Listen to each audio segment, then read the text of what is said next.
those of us who've been in IT for a while have seen a lot of focus on security over the years.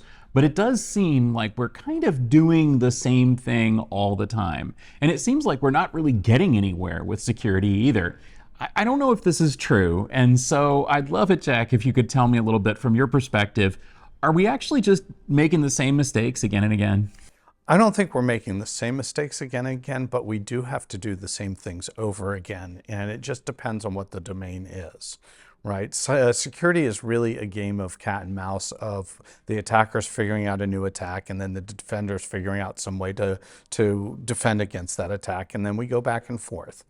As we move into modern computing environments, the environment changes, the domain changes. We're no longer only thinking about the endpoint or the server. We now have the cloud. We now have to deal with a diverse set of identities. And now if you think about it with AI, we have yet more challenges that come in. So the domains change, but all the different actions that we have to do, we still have to do. So the biggest problem we have in cybersecurity is you can't protect what you don't know about.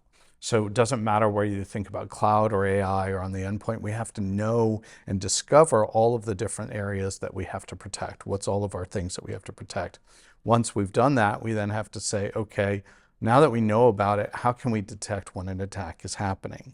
Once you've detected it, how do you respond to it? So it's the sequence of, regardless of what the domain is, we have to do over and over and over again. We do the same things in different domains. So it's the same approach in terms of procedures and process and, right. and sort of the thought process of it. But my concern is maybe there's a situation these days where some of the technologies that we're seeing now are really changing that discussion.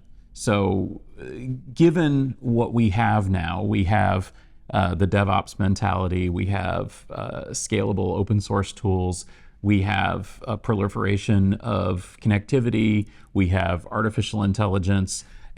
Are any of these changing the way that security works or changing the way we have to look at it? Or are these just more tools in the toolbox for both the bad guys and the good guys? It's a little bit of both, right? You know, the classic picture of the bad guys, and, you know, one of the things I hate about cybersecurity is we have this trope of the hackers, the guy in the black hoodie, you can't see the face, right? And that's what they are.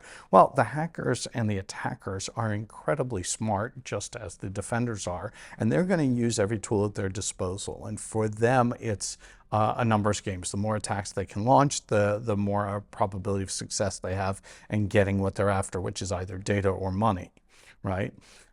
So they are using modern technologies just as we are. They are leveraging DevOps capabilities. They are leveraging CI/CD capabilities.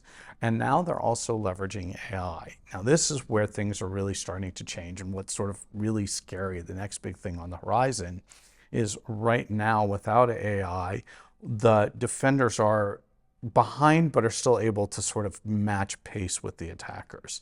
The fear is that the attackers will leverage AI to do automated attacks where they can use AI to automate and adapt to the defense, and can do so quick enough that they can outpace the defender's ability to respond. The flip side is, well, can't defenders use AI? Well, they can, but they're loath to automate it because you really are concerned about an automated system responding incorrectly and then preventing your business from actually getting work done. That's the real big thing. No sysadmin, no security admin wants to be the guy who gets the call from the CEO at 3 o'clock in the morning. We just blew this deal, or we just lost millions and millions of dollars because your system didn't do the right thing. So we're very, very risk averse in the sense of preventing the company from doing its job by putting stronger controls in place. Yeah, and that's one of the biggest problems that we've seen in storage is that the easiest way to basically shoot yourself in the foot is with encryption, because you're much more likely to lock yourself out of your data than you are to lock the bad guys out of the data. But that's all well and good, but if you consider the impact of locking the bad guys out of the data, or the benefit of locking them out, or the impact if they get into the data, maybe it changes the balance. And so we have to think about the costs, but we also have to think about the risks.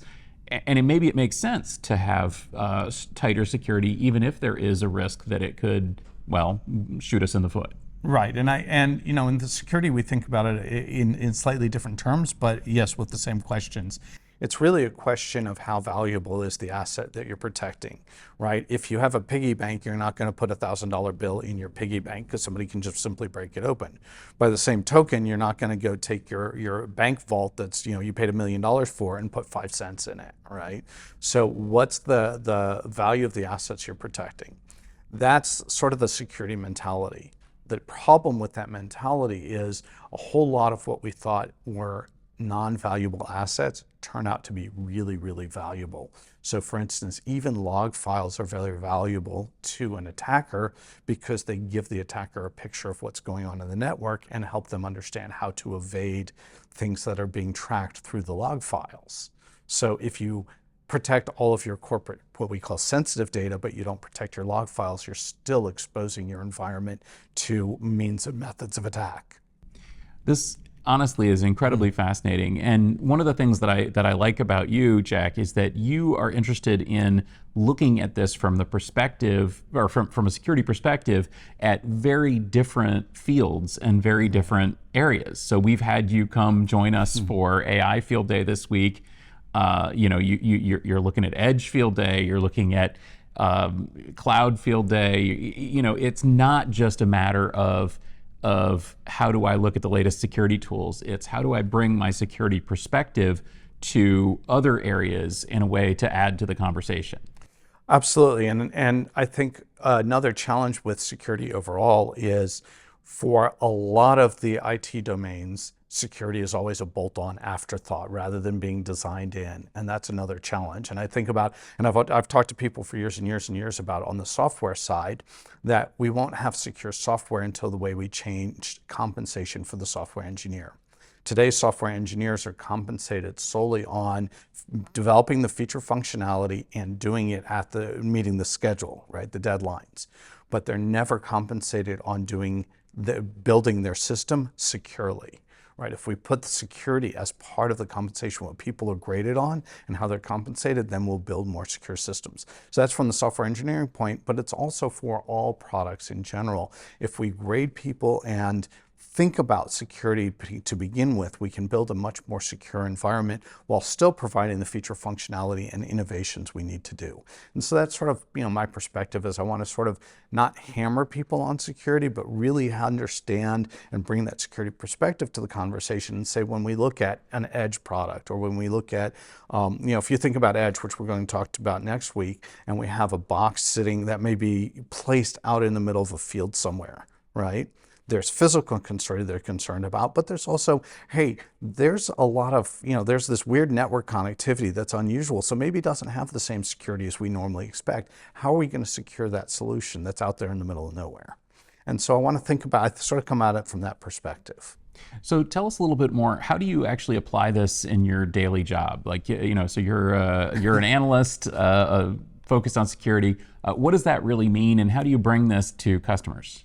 So it's really trying to help my customers get across, in particular in the security domain, their value proposition, and really what's the problem that they're trying to solve for their customers and how they do it. And to put it in words, sort of translate from the vendor perspective, which is really, I have this product and it does X, Y, and Z.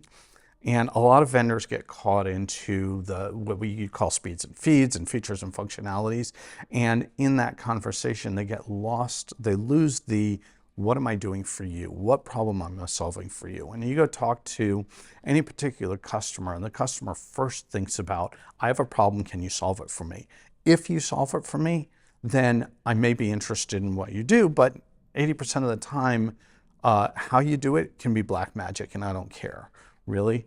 I mean, think about it. We don't think about how a cell phone works. We just use it because it solves a problem for us.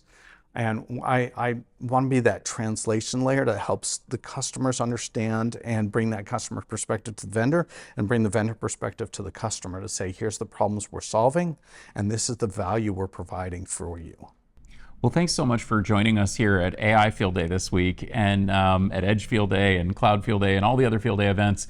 If people want to contact you, where can they find you? You can find me on my website for my analyst firm, paradigmtechnica.com, or on LinkedIn. And as for me, this video is going to be going up on the Gestalt IT channels. And of course, I'm at Foskett on most social media networks.